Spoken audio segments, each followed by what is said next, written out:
belong to us now? No, this is still a rental. Okay. All right, we have it on long-term loan from UHS, okay? We've probably bought it a couple of times though. Yeah. I think so, yeah.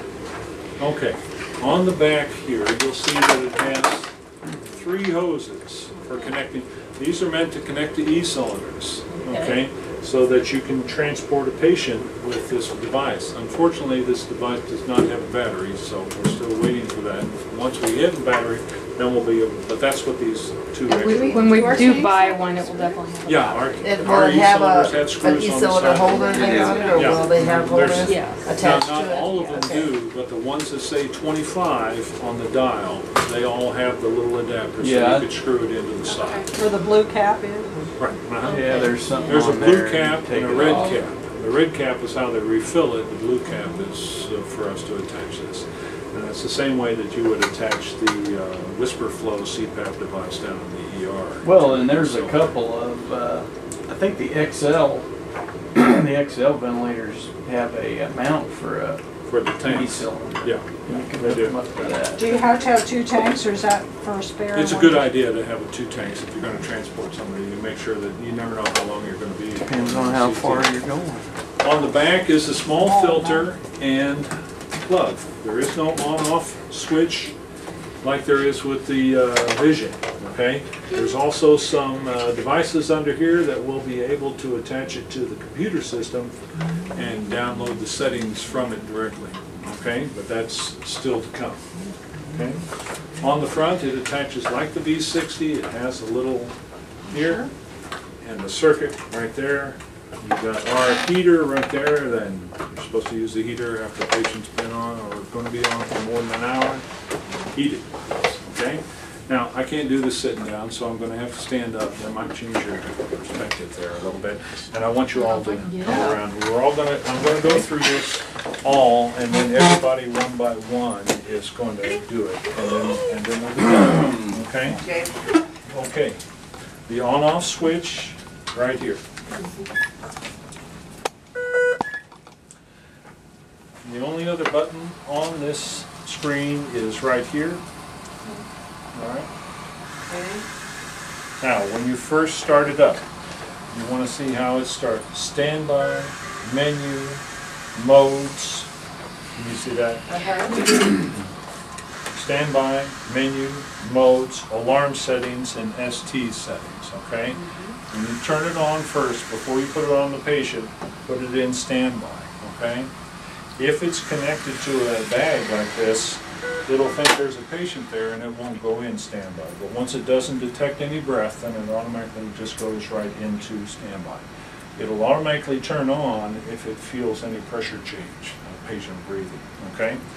The reason why I want you to go into standby first is because it's very important after you put it in standby that you go to menu.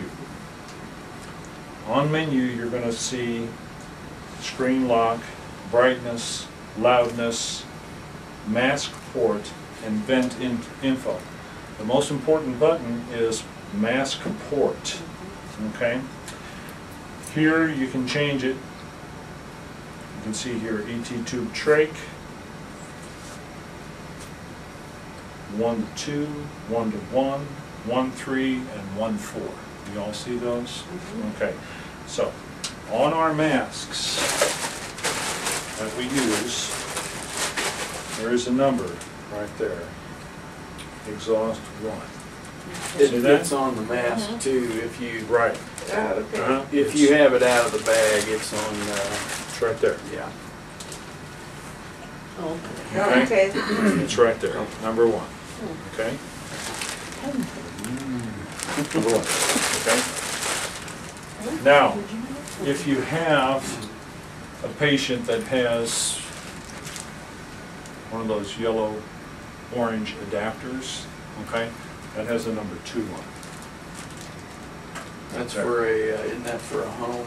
Converting their own home mask. Yeah. Home mask stores, okay? And the number 3, that's the helmet, okay? Now, I'm not talking about the full face mask, I'm talking about the helmet, okay? So, we use that. But The reason why I'm going over this in such detail is because This is a very nice machine, and we use it a lot post-operatively with intubated patients.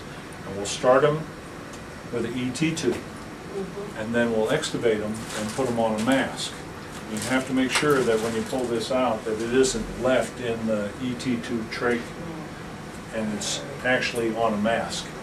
So you're going to start, put it in standby, modes, mask port, and then select the correct one. We'll say 1. Okay? What It says is, right here. what is it doing? It's If compensating. It's compensating for a leak. Okay. So if it'll detect a leak, but if you're telling it that It's a tray. it's a and tray, It's actually yeah, a mask. it's a for mask. an It's ET2. really going to blow it up. Okay. Okay. Okay. So this mask is a 1. This is a 1. That one right there. Okay. So once you have the right one that you want, you hit accept. It automatically goes and asks you what type of exhaust port do you have. Okay?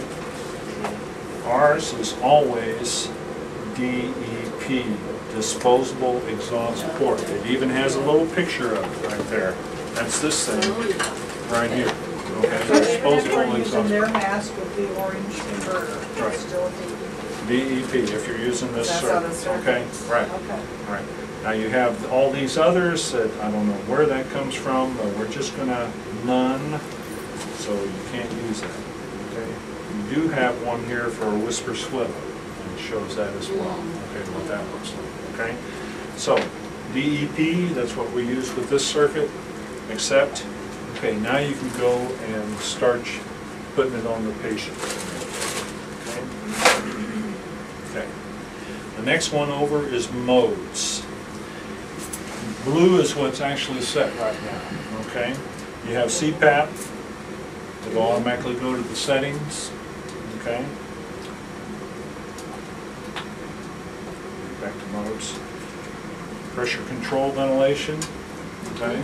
So this works just like you can set your I time, your rise time, your rate, your inspiratory pressure, your expiratory pressure, your FI rate. So when you're down at the recovery room, when you're setting up, you're using that. I'm either using that or I'm That using the modes. next one over, which is AVAPs, okay?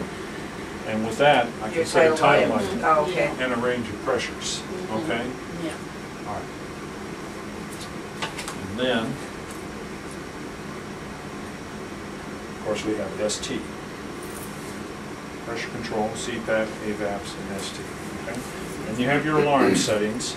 So you can set these. You have high tidal volume, low low inspiratory pressure, high inspiratory pressure, okay? So you can adjust that by pressing this on-screen button, or you can put your phone here and run it this way. I don't know why they do that, but that's what that's for, okay?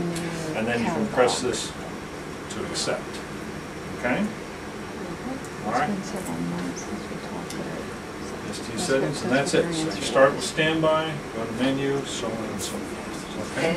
All right, so who would like to be first? I kind of like the little wheel. Like Yeah, I that like that twirly wheel, too. wheel. Okay, what do we want me to do? I'm sorry, I have it. Oh, go ahead. All right, can you pause it? Sorry. Yeah. All right, I'll be back. It's just that alarm.